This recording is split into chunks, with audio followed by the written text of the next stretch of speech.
Бугарскиот клуб Цар Борис III купува време. Доставиле несоодветна документација за промена на името до Централен регистар. Ова го потврди директорката на институцијата Марија Бошковска Јанковски. Таа за телевизија 24 денеска изјави дека Сдруженијето на 10 февруари поднело барање за усогласување со новиот закон за здруженија и фондации, но не е наведено ништо друго и со тоа не се задоволува законската процедура за менување на име. Не е наведено ништо во тоа барање. Тоа е еден лист хартија.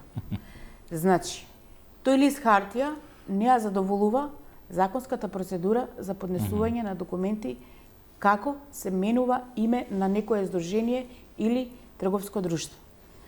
Сепак, доставено е во архивата на Централниот регистар, отворен е деловоден број за Сдруженијето Цар Борис III и е информирано, односно, согласно закон, му испратено известување дека треба да постапи согласно законот, односно треба да достави пријава и пропратна документација за да го изврши усогласувањето со новите законски измени на Законот за здруженија и фондации. Бошковска Јанковски вели дека на ново формираната владина комисија за употреба на имиња, на која во моментот и фалат 2 члена, Централниот регистар и доставил комплетна документација за проверка на имињата на сите 17.000 здруженија што се регистрирани во Македонија.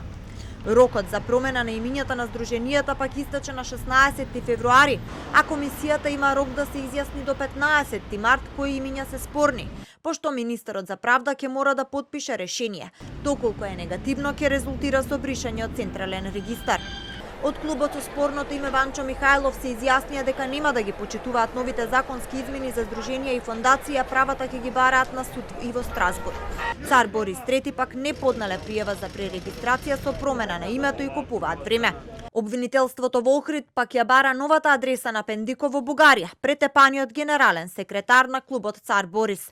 Оштетениот ќе треба да учествува во постапката пред обвинителството во својство на сведок. Тој беше претепан во Охрид на 19 јануари, а обвинителството објави дека претепувањето било извршено од омраза.